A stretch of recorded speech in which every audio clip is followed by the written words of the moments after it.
le donne!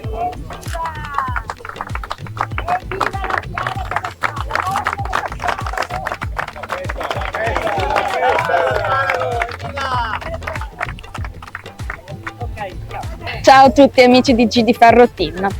Oggi ci troviamo a Piazza Vecchia di Mira, dove c'è la 34esima edizione della Festa dell'Asparago Bianco di Giare. Una festa in cui andremo a scoprire qualche curiosità, qualcosa di più su questo ortaggio. Ci sono una serie di iniziative che ci hanno già preso all'occhio, ci abbiamo già viste, abbiamo visto qualcosina in giro, quindi seguiteci che andiamo a scoprire tutto. Andiamo!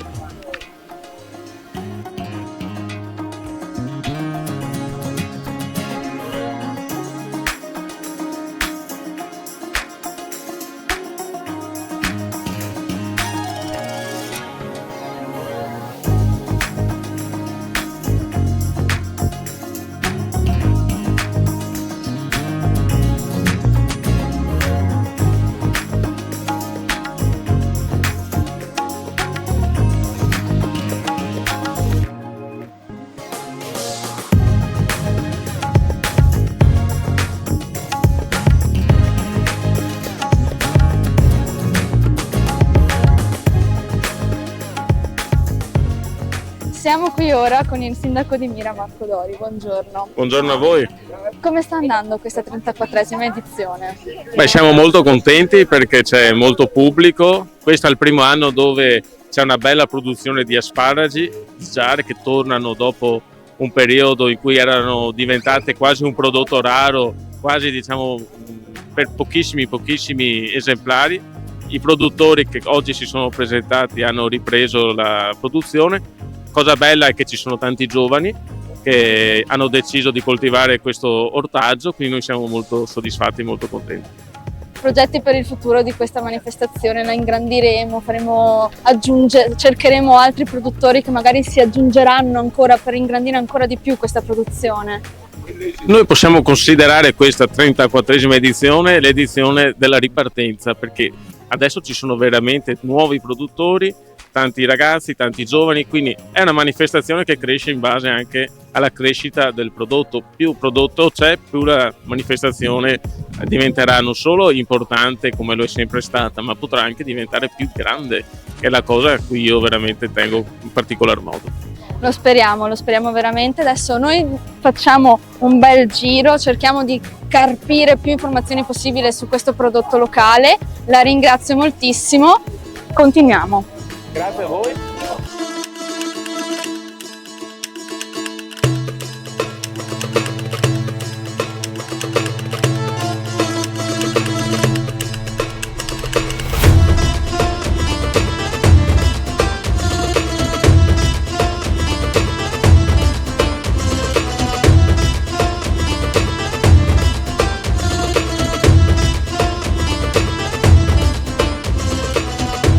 Amici di G di Ferro Team, siamo qui con Alice e Riccardo di Plastic Free. Buongiorno. Buongiorno.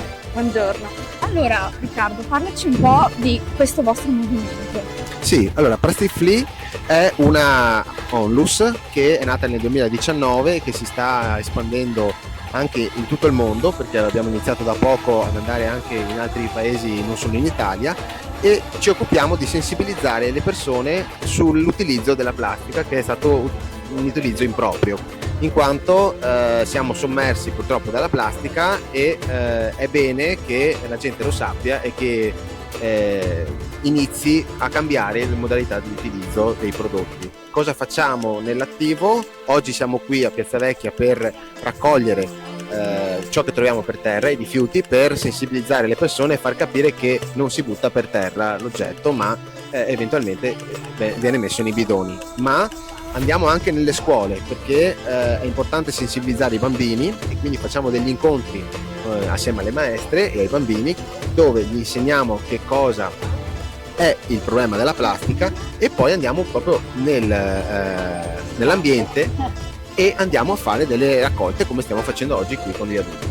Posso dire comunque tante volte, da quello che noto io, il non buttare negli appositi cestini è pigrizia.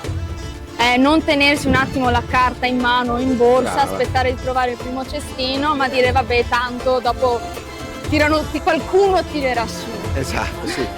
Il concetto è molto semplice in verità, perché se me lo sono portato da casa, posso anche riportarmelo a casa una volta che l'ho scartato, questo oggetto, e quindi è molto importante capirla questa cosa qui. Se Esatto. ce l'avevo nello zaino, posso rimetterla nello zaino e non appena trovo un cestino, meglio se lo porto a casa, così lo posso anche differenziare. Esatto, invece io mi ricordo quando andavo alle elementari che abbiamo fatto una giornata dedicata alla raccolta differenziata e mi diedero un libretto dove si spiegava tutta quanta la questione sia della raccolta sia del cambiamento climatico, di come possiamo fare tanti piccoli gesti per salvaguardare il nostro pianeta. Quindi quello che voglio chiedervi è come reagiscono i bambini. I bambini sono fantastici, i bambini hanno una reazione impattante e impulsiva. Appena gli si dice ma secondo te è meglio bere il caffè per la mamma e papà nelle bicchierini di plastica o in una tazza, è chiaro che il bambino subito va sulla tazza. Oppure quando gli spieghiamo piccoli gesti, per esempio andiamo al supermercato già con le borse, non compriamo le borse lì perché ne abbiamo un sacco a casa e quindi evitiamo di sprecare, o tantissime altre cose, per esempio andiamo a prendere la frutta e la verdura direttamente sfusa, di modo che non sia incelofanata con della plastica che poi inevitabilmente ce la mangiamo. Eh sì, chiaramente, perché ormai si pensa che tutto questo non ci tocchi, però è un ciclo, di conseguenza prima o poi, come abbiamo sentito anche prima, ce lo riteniamo direttamente in corpo. Esattamente, ci sono degli studi che confermano questa cosa che tu dici e noi in questo momento qui abbiamo della plastica nel nostro corpo. È stata trovata della plastica nel sangue e anche nella placenta, quindi già i bambini ancora prima di nascere hanno già della plastica. Questo perché, facciamo l'esempio dei mozziconi di sigaretta che sono l'emblema. Cosa succede? Una persona butta il mozzicone di sigaretta per terra. Questo con gli agenti atmosferici si degrada, l'acqua piovana raccoglie queste microsostanze, sono microplastiche, queste entrano nel ciclo dell'acqua, entrano nel nostro orto anche e ce le mangiamo, quindi anche il biologico purtroppo non è esente da questo ciclo, perché ormai siamo contaminati da questa cosa, quindi è giusto saperlo per evitare un domani di avere una quantità di plastica maggiore nel nostro corpo. Bene, oltre a buttare via la plastica e tutti gli altri rifiuti che abbiamo in tasca invece di buttarli per terra, altri consigli che i nostri amici dovranno seguire attentamente per salvaguardare l'ambiente? Certo. Allora, fare una spesa consapevole. La spesa consapevole consiste, non è facile, però per cambiare ci richiede un impegno e un obiettivo. La spesa consapevole richiede di guardare che cosa compro, se quel prodotto è stato plastificato, cioè ha un contenuto di plastica piuttosto che in carta o altre cose. Noi per esempio cerchiamo di andare a fare la spesa in un luogo dove tutto è sfuso. Vado lì con i miei contenitori e li riempio e me li porto a casa. Così ovviamente sono contenitori non di plastica ma magari di vetro, ecco, di modo da evitare di far produrre ancora plastica, perché purtroppo il giorno d'oggi stiamo producendo sempre più plastica, invece dovremmo produrne sempre meno o fermarci. E quindi la produzione maggiore di plastica lo richiede chi? Il consumatore, perché è il consumatore che continua ad andare a chiedere questi prodotti. Se il consumatore si rifiuta di prendere questi prodotti e va a trovare prodotti che non hanno plastica, a quel punto il mercato potrebbe cambiare. Però chiaramente questo è un invito che facciamo a tutti, non è semplice, però si può fare. Amici, quindi non pensiamo alla solita storia del vabbè ma lo fanno tutti, non è che se non lo faccio io allora cambia il mondo, perché se tutti pian piano cominciamo a fare questi piccoli gesti il mondo cambia. Io per esempio, è dal 2019 che non uso bottiglie di plastica. Brava. Infatti volevo dire che... Per esempio? Basterebbe semplicemente utilizzare la borraccia o andare a fare la spesa già con dei sacchetti portati da casa o utilizzare i sacchetti di carta quando si va dal fruttivendolo, per esempio, invece della plastica. Sono piccoli gesti che però se li facessimo tutti farebbero una grande differenza. Ecco amici di GD Ferro Team, avete sentito? Mi raccomando, cominciate a riciclare la plastica, a non comprarla più e a fare questi piccoli gesti, perché un giorno ci tornerà tutto tra le mani. E già oggi il giorno è già arrivato, purtroppo. Ecco, quindi non siamo catastrofisti, No, però è cerchiamo di giunto il svegliarci. momento, esatto, è giunto il momento di alzarci e fare qualcosa. Continuiamo con la nostra visita. Grazie. Noi siamo Plastic Free! Bravi!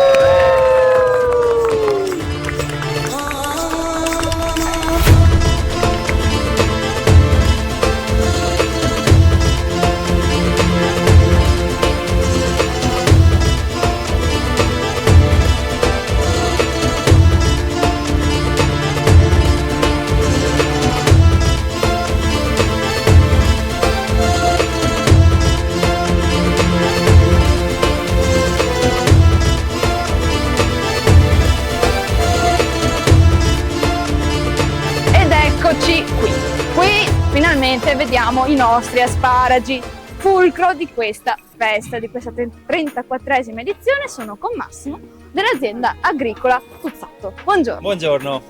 Mi parli un po' di queste prelibatezze, a me piacciono sempre tantissimo, ne mangio veramente pochi, dovrei mangiarne di più. Allora, queste prelibatezze hanno di caratteristico che vengono da un terreno molto salmastro, quindi hanno delle caratteristiche molto particolari nel gusto e niente, bisogna assaporarli per capire, insomma. Vedo qua 3 differenti tipologie di asparago. Qual è la differenza tra queste 3? Allora, questa è una pianta che nasce e viene su viola.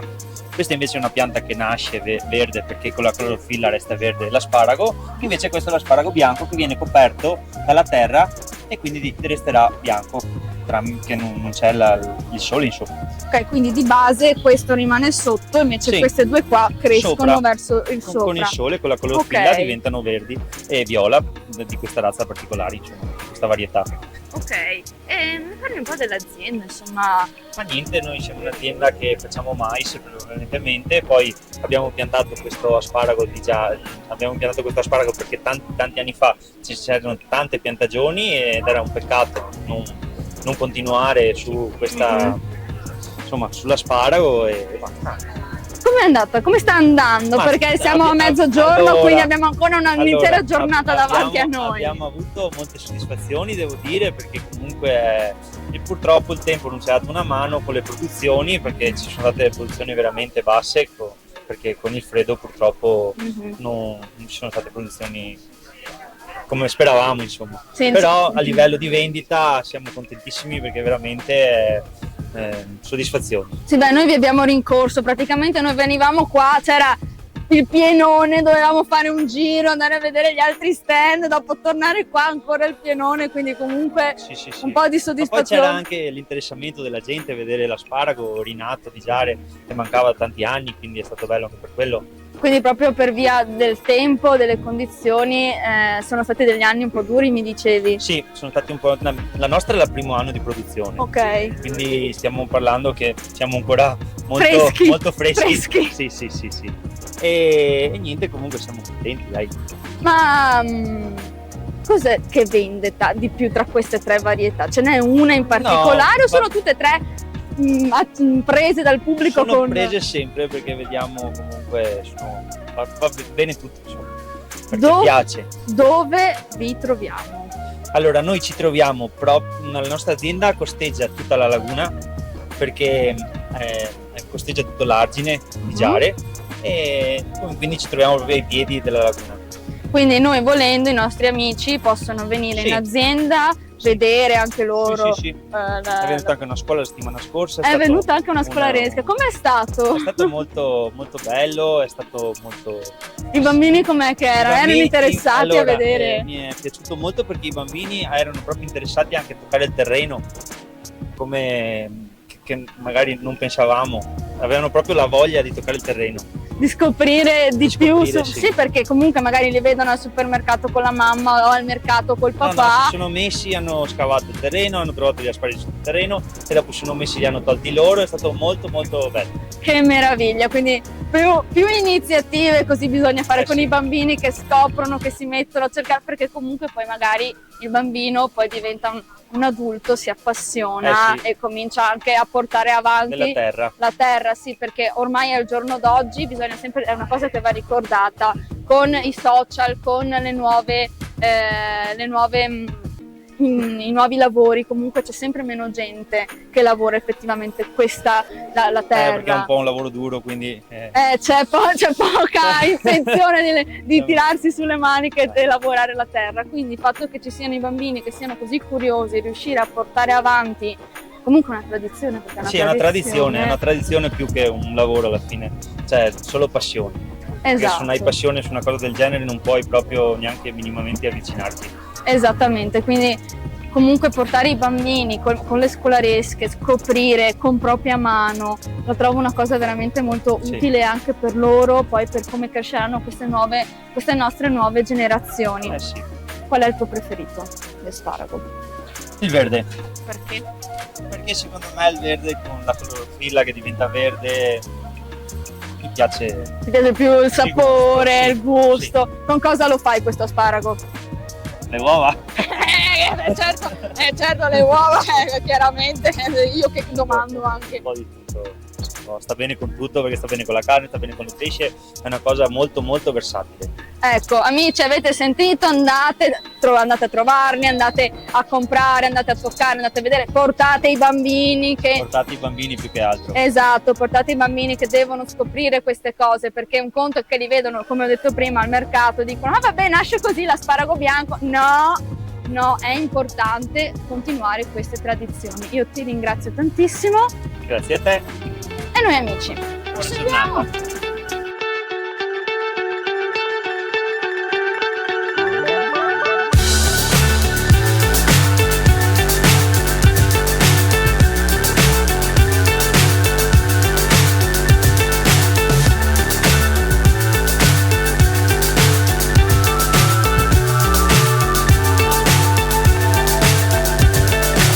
So high I'm hypnotized.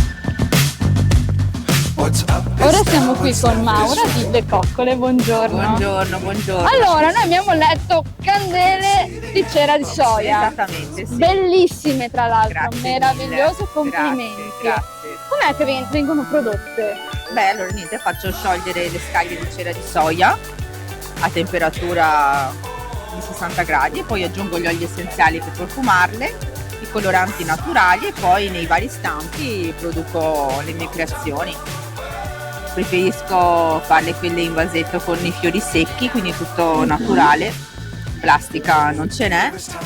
E niente, sono anche, visto che c'era di soia, è anche un ottimo prodotto per spalmarlo nelle mani, perché anche per massaggiare, quindi per mani secche, molto burrosa come cera. Quindi io volendo la candela, prima sento un po' il suo odore, Esatto. dopo ne prendo un Perfetto, pochino, me la passo tra le mani.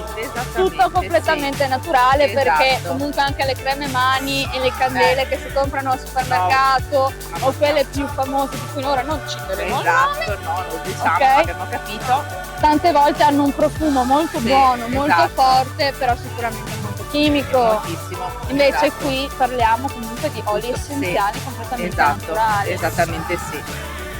Qual è la tua preferita tra queste? E le ultime mie creazioni con i fiorellini. Queste qua?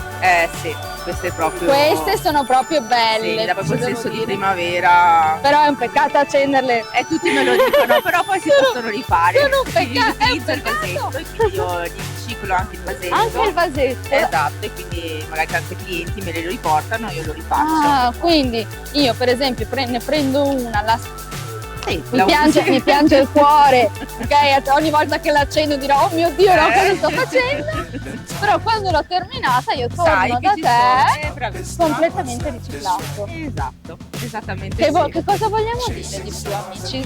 Vogliamo dalle coccole. sapere dove la troviamo? Dove troviamo tutto questo trovate mondo in di Dio? Facebook con la pagina Le Coccole Mi trovate al mio indirizzo di Instagram e anche nel WhatsApp. Amici, quindi andate, sbirciate, comprate, usate e riutilizzate, perché in questo modo abbattiamo la plastica, bravissima. abbattiamo le sostanze chimiche e diamo spazio anche alle aziende locali. Grazie Cosa vogliamo mille. fare di più? Niente, andiamo e compriamo, spendiamo, Venite, spendete, salve. Grazie. andiamo avanti.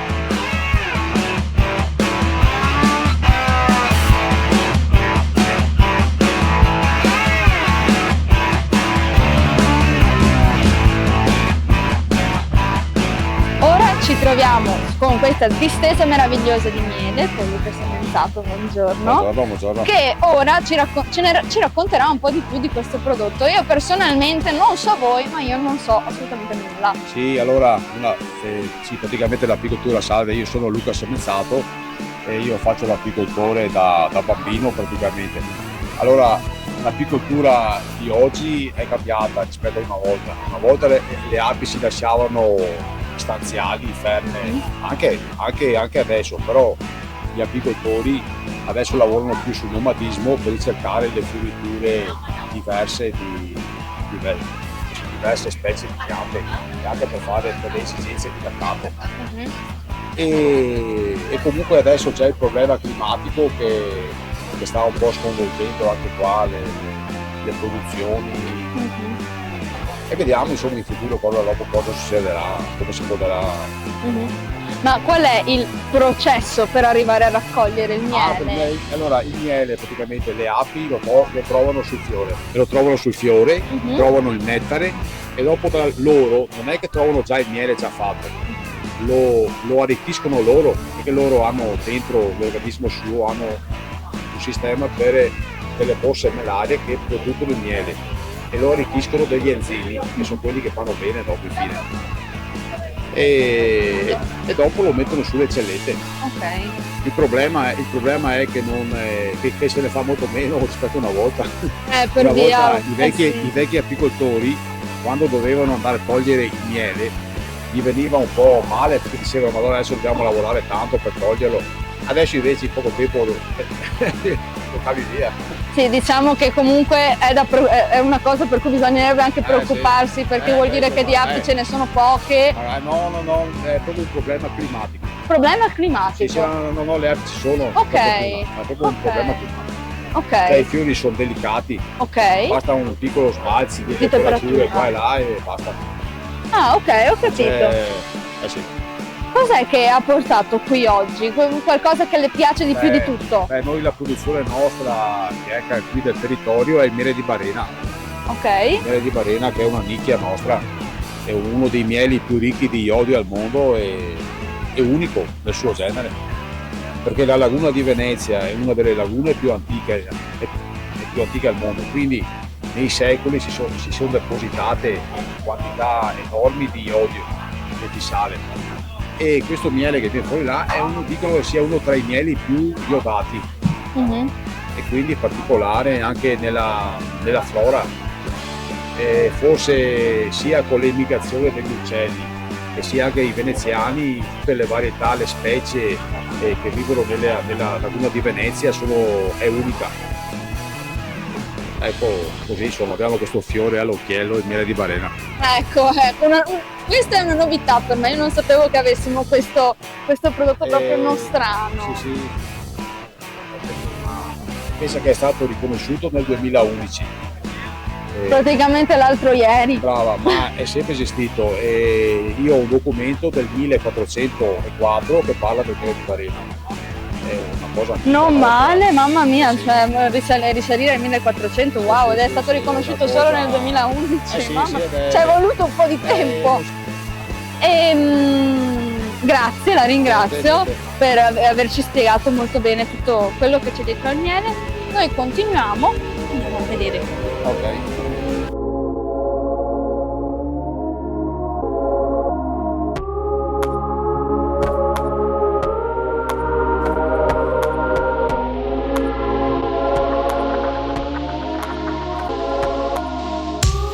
Ora siamo qui con Luca, Cristina e Katia di Fattoria Didattica Piedi Scalzi. Ciao. Io sono stata subito trasportata qui, ho detto no, dobbiamo assolutamente sentirne di più, scoprire di più, perché sono quelle cose che non si conoscono.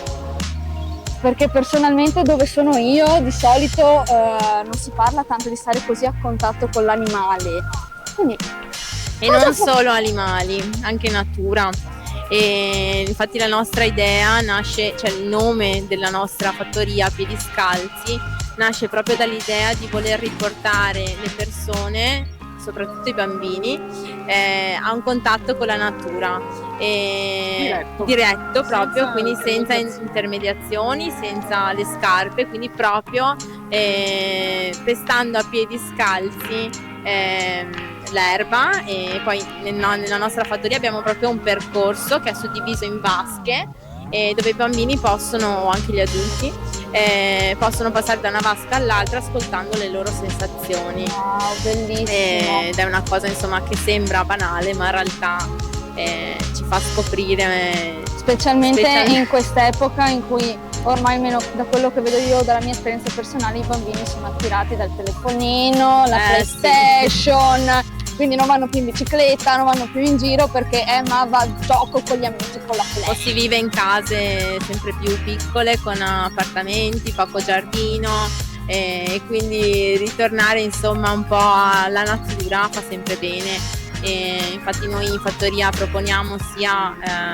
centri estivi, ma anche giornate proprio da passare in famiglia, non so, durante le festività, per esempio il 25 aprile, Pasquetta o anche a Natale organizziamo degli eventi per le famiglie, per insomma passare una giornata in mezzo alla natura e anche divertendosi con animazione, giochi, laboratori creativi, varie esperienze. E poi appunto fattoria perché ci sono anche gli animali, e quindi abbiamo i conigli, le cavie, le asine. Tu cosa vuoi dire? Amici, vedete infatti che lui sta facendo un po' di mosse strane, non è matto, va bene, ha questa meravigliosa creatura in braccio.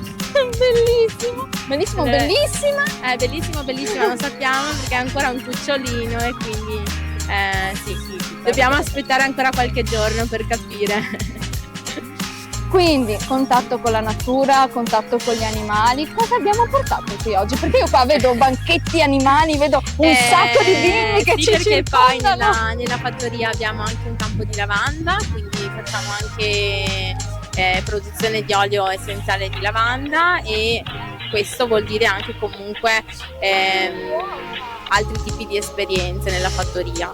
Perché si può assistere all'estrazione dell'olio essenziale, oppure fare la saponetta con i semi di lavanda, quindi insomma tante cose. E poi cosa abbiamo anche? Abbiamo le api. Le api. Tra gli altri animali. Esatto. E quindi organizziamo anche visite in apiario. Io accompagno chi vuole insomma conoscere meglio il mondo delle api, proprio quasi a toccarle. Importantissimo.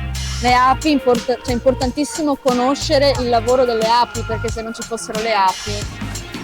Sì, diciamo che è un mondo affascinante da scoprire, oltre al fatto che sono essenziali per la vita su questo pianeta, per cui sono da conoscere.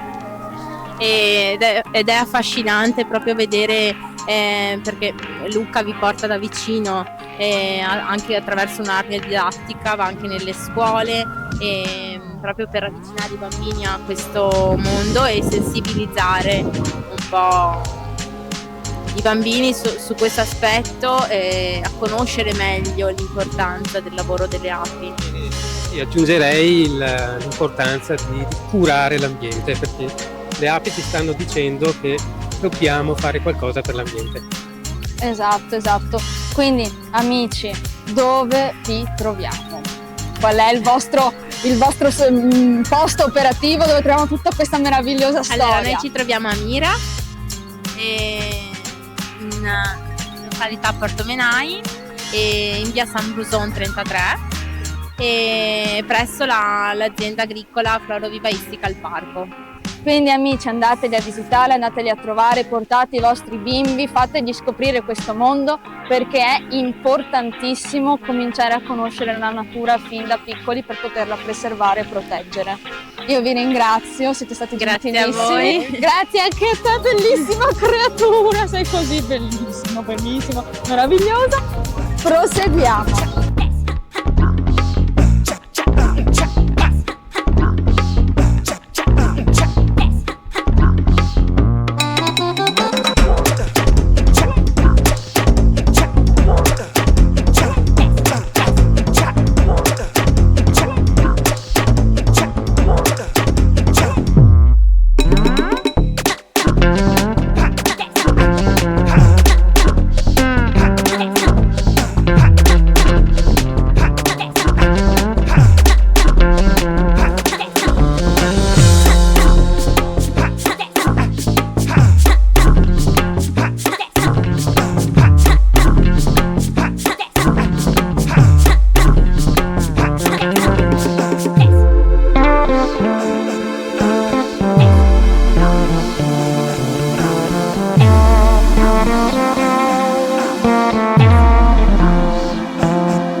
E con questo concludiamo la nostra giornata, la 34esima edizione della festa dell'asparago bianco di Giari. Abbiamo visto un po' di tutto, un po' tutto quello che c'era, ci sono state delle chicche molto interessanti. Che dire, vi diamo appuntamento per l'anno prossimo, per la prossima edizione.